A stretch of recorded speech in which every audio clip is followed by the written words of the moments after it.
بسم اللہ الرحمن الرحیم یا ایہا الذین آمنوا اتقوا اللہ ولتنظر نفس ما قدمت لغد واتقوا اللہ ان اللہ خبیر بما تعملون۔ اے ایمان والو، اللہ سے ڈرتے رہو اور ہر شخص کو دیکھنا چاہیے کہ اس نے کل یعنی آخرت کے لیے کیا سامان بھیجا ہے، اور ہم پھر کہتے ہیں کہ اللہ سے ڈرتے رہو، بے شک اللہ تمہارے سب اعمال سے خبردار ہے۔ بسم اللہ الرحمن الرحیم، الحمد للہ رب العالمین، والصلاة والسلام على اشرف الانبیاء والمرسلین وعلى آلہ واصحابہ اجمعین ومن تبعہم بإحسان الى یوم الدین۔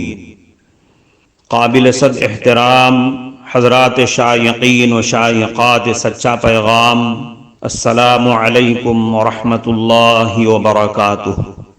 آج کی محفل میراث النبی کے نورانی پروگرام میں آپ کا استقبال ہے۔ اہلا و سہلا مرحبا۔ ہم آپ تمام حضرات و مستورات کا خیر مقدم کرتے ہیں۔ محترم حضرات و خواتین، تعلیم کا آغاز ہو رہا ہے۔ سب سے پہلے آداب تعلیم کا لحاظ کرتے ہوئے تعلیم کی طرف متوجہ ہو جائیں۔ پورے دھیان سے سننا، عمل کی نیت سے سننا اور تبلیغ کی نیت سے سننا، یعنی سنی ہوئی باتیں دوسروں تک پہنچانے کے جذبے سے سننا چند خاص آداب تعلیم ہیں۔ امید ہے کہ آپ حضرات ان آداب کا ضرور خیال رکھیں گے۔ جزاکم اللہ۔ بسم اللہ الرحمن الرحیم۔ تیمم، بسا اوقات آدمی ایسی حالت اور کسی ایسی بیماری میں مبتلا ہو جاتا ہے کہ غسل یا وضو کرنا اس کے لیے نقصان ہوتا ہے۔ اسی طرح کبھی آدمی ایسی جگہ ہوتا ہے کہ غسل کرنا یا وضو کرنے کے لیے وہاں پانی میسر نہیں ہوتا۔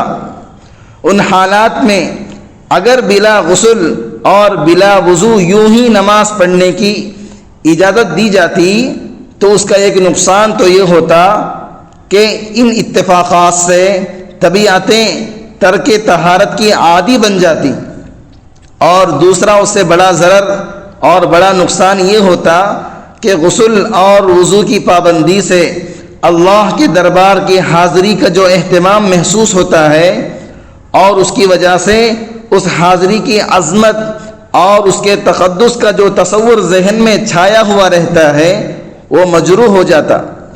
اس لیے اللہ تعالیٰ کی حکمت نے مجبوری کے ایسے حالات میں تیمم کو غسل اور وضو کا قائم مقام بنا دیا ہے۔ اب غسل اور وضو سے مجبور ہونے کے حالات میں جب آدمی نماز وغیرہ کے لیے تیمم کا اہتمام کرے گا تو اس کی عادت اور اس کے ذہن پر انشاءاللہ اس طرح کا کوئی غلط اثر نہیں پڑے گا۔ تیمم یہ ہے کہ سطح زمین پر یا مٹی یا پتھر یا ریت جیسی کسی چیز پر، یعنی ایسی چیزیں جو سطح زمین پر عموماً ہوتی ہیں، ان میں سے کسی بھی چیز پر طہارت کی نیت سے ہاتھ مار کر وہ ہاتھ چہرے اور ہاتھوں پر پھیر لیے جائیں۔ اس طرح بس ہاتھ پھیر لینے سے تیمم ہو جاتا ہے۔ مٹی وغیرہ کا چہرے پر یا ہاتھوں پر لگنا ضروری نہیں ہے، بلکہ اس کا اہتمام کرنا چاہیے کہ مٹی وغیرہ چہرے اور ہاتھوں پر نہ لگے۔ تیمم کی حکمت، غسل اور وضو میں پانی استعمال ہوتا ہے۔ اللہ تعالیٰ نے مجبوری کی حالت میں اس کے بجائے تیمم کا حکم دیا جس میں مٹی اور پتھر وغیرہ کا استعمال ہوتا ہے۔ اس کی ایک حکمت تو بعض اہل تحقیق نے یہ بیان کی ہے کہ پوری زمین کے دو ہی حصے ہیں، ایک بڑے حصے کی سطح پانی ہے، دوسرے حصے کی سطح مٹی ہے، پتھر ہے۔ اس لیے پانی اور مٹی میں خاص مناسبت ہے۔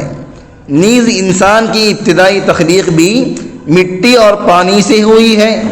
علاوہ ازیں مٹی ہی ایسی چیز ہے جس کو انسان سمندر کے علاوہ ہر جگہ پا سکتا ہے، اور مٹی کو ہاتھ لگا کر منہ پر پھیرنے میں تزلزل اور خاکساری کی بھی ایک خاص شان ہے، اور چونکہ انسان کا آخری ٹھکانہ مٹی اور خاک ہی ہے اور اس کو خاک ہی میں ملنا ہے، اس لیے تیمم میں موت اور قبر کی یاد بھی ہے۔ محترم ناظرین کرام، اس دینی اور ایمانی بیان کو سننے کے دوران ہی اس کو لائک کر دیجئے اور شیئر بھی کر دیجئے تاکہ دوسرے بھی اس سے فائدہ اٹھا سکیں۔ اللہ آپ کو جزائے خیر عطا فرمائے۔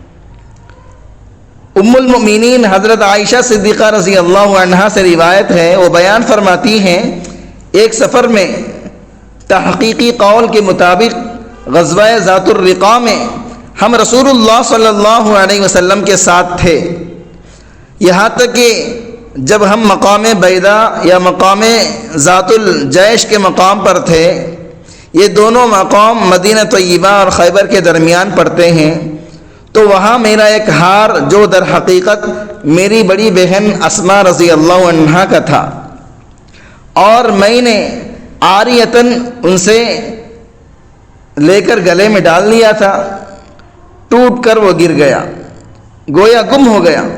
میں نے اس کی اطلاع رسول کریم صلی اللہ علیہ وسلم کو دی، تو اس کو تلاش کرانے کے لیے آپ صلی اللہ علیہ وسلم نے وہاں قیام فرما لیا، اور آپ صلی اللہ علیہ وسلم کے ساتھ جو لوگ تھے وہ بھی ٹھہر گئے، اور اس مقام پر پانی کا کوئی بندوبست نہیں تھا۔ تو کچھ لوگوں نے میرے والد ماجد حضرت ابوبکر صدیق رضی اللہ عنہ کے پاس جا کر کہا کہ آپ دیکھتے ہیں کہ آپ کی صاحبزادی عائشہ نے کیا کیا۔ انہوں نے ہار گم کر کے رسول اللہ صلی اللہ علیہ وسلم اور آپ صلی اللہ علیہ وسلم کے تمام ساتھیوں کو یہاں ٹھہرنے پر مجبور کر دیا، حالانکہ نہ یہاں پانی ہے اور نہ لشکر کے ساتھ پانی ہے۔ پس والد ماجد ابوبکر صدیق رضی اللہ عنہ میرے پاس تشریف لائے، اور اس وقت رسول کریم صلی اللہ علیہ وسلم میری ران پر سر رکھ کر آرام کر رہے تھے، اور آپ صلی اللہ علیہ وسلم کو نیند آ گئی تھی۔ بس مجھ سے مخاطب ہو کر فرمایا، تو رسول اللہ صلی اللہ علیہ وسلم اور آپ صلی اللہ علیہ وسلم کے سب ساتھیوں کے یہاں رکنے کا باعث بن گئی، اور صورتحال یہ ہے یہاں قریب میں کہیں پانی نہیں ہے اور نہ لشکر کے ساتھ پانی کا کوئی انتظام ہے۔ حضرت عائشہ صدیقہ رضی اللہ عنہا فرماتی ہیں، والد ماجد نے مجھے خوب ڈانٹا، اور جو اللہ کو منظور تھا اس وقت انہوں نے مجھے وہ سب کچھ کہہ دیا، اور غصے سے میرے پہلو میں کونچیں لگانے لگے، لیکن رسول کریم صلی اللہ علیہ وسلم چونکہ میری ران پر سر رکھے آرام کر رہے تھے، اس لیے میں بالکل نہیں ہلی کہ میری حرکت کرنے سے آپ صلی اللہ علیہ وسلم کے آرام میں خلل نہ پڑ جائے۔ پس رسول اللہ صلی اللہ علیہ وسلم سوتے رہے، یہاں تک کہ آپ صلی اللہ علیہ وسلم نے صبح کی ایسے مقام پر اور ایسی حالت میں صبح کی کہ وہاں پانی کا کوئی بندوبست نہیں تھا۔ تو اس وقت اللہ رب العزت نے تیمم کی آیت نازل فرمائی، تو سب لوگوں نے تیمم کر لیا اور تیمم کر کے نماز ادا کی گئی۔ تو اسید ابن حضیر رضی اللہ عنہ نے کہا، اے آل ابو بکر، یہ تیمم کا حکم تمہاری پہلی برکت نہیں ہے، بلکہ اس سے پہلے بھی تمہارے ذریعے امت کو برکتیں مل چکی ہیں۔ حضرت عائشہ صدیقہ رضی اللہ عنہا فرماتی ہیں، اس کے بعد جب اس اونٹ کو اٹھایا گیا جس اونٹ پر میں سوار تھی، تو میرا ہار اس اونٹ کے نیچے مل گیا۔ حضرت عائشہ صدیقہ رضی اللہ عنہا کی اس روایت میں جس آیت تیمم کا ذکر ہے، اس سے غالباً سورہ نساء کی یہ آیت مراد ہے۔ وَإِن كُنتُم مَّرْضَىٰ أَوْ عَلَىٰ سَفَرٍ أَوْ جَاءَ أَحَدٌ مِّنكُم مِّنَ الْغَائِطِ أَوْ لَامَسْتُمُ النِّسَاءَ فَلَمْ تَجِدُوا مَاءً فَتَيَمَّمُوا صَعِيدًا طَيِّبًا فَامْسَحُوا بِوُجُوهِكُمْ وَأَيْدِيكُمْ إِنَّ اللَّهَ كَانَ عَفُوًّا غَفُورًا۔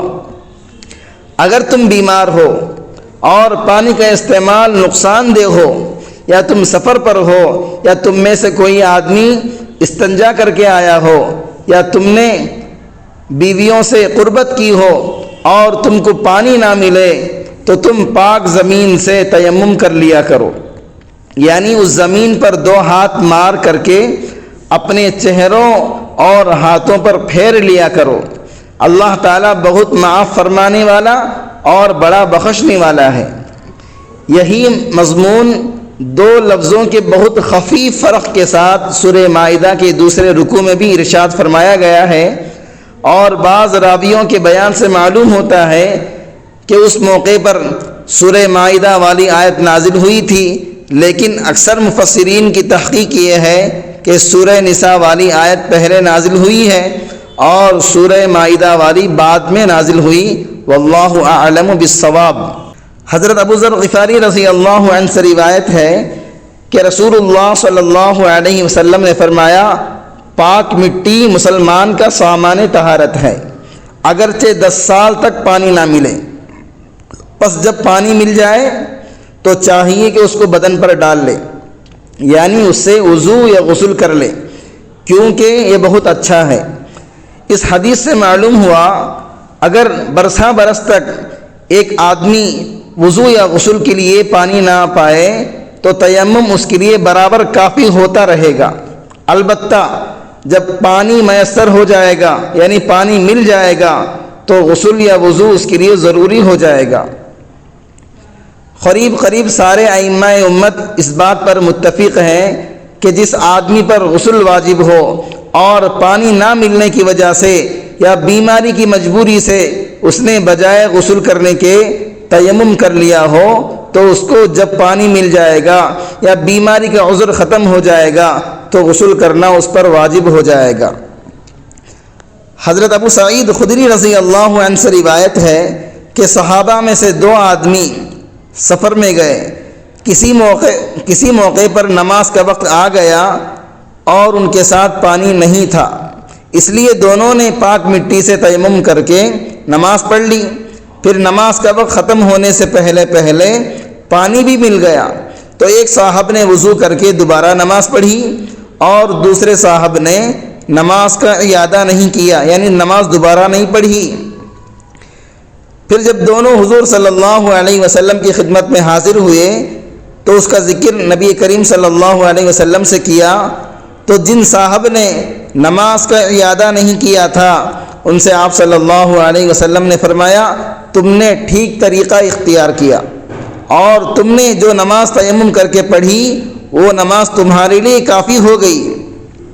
شرعی مسئلہ یہی ہے کہ ایسے موقع پر تیمم کر کے نماز پڑھ لینا کافی ہے، بعد میں وقت کے اندر پانی مل جانے پر بھی نماز کی اعادہ کی ضرورت نہیں ہے، یعنی نماز دوبارہ پڑھنے کی کوئی ضرورت نہیں۔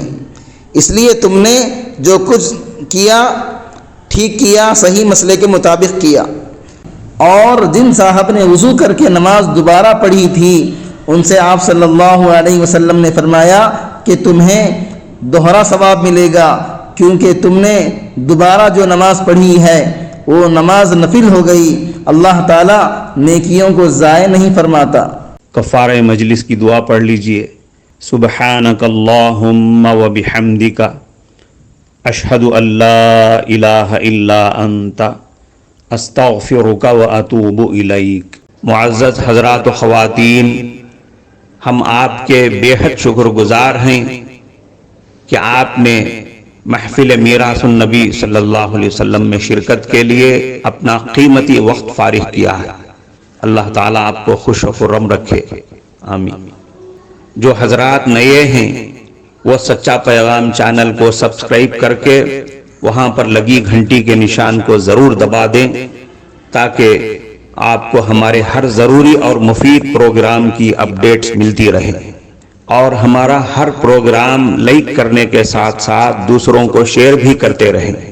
اس سے آپ کو صدقے کا ثواب ملے گا، کیونکہ حدیث کے مطابق اچھی باتیں پھیلانا صدقہ ہے۔ اللہ تعالیٰ آپ کو خوب جزائے خیر عطا فرمائے۔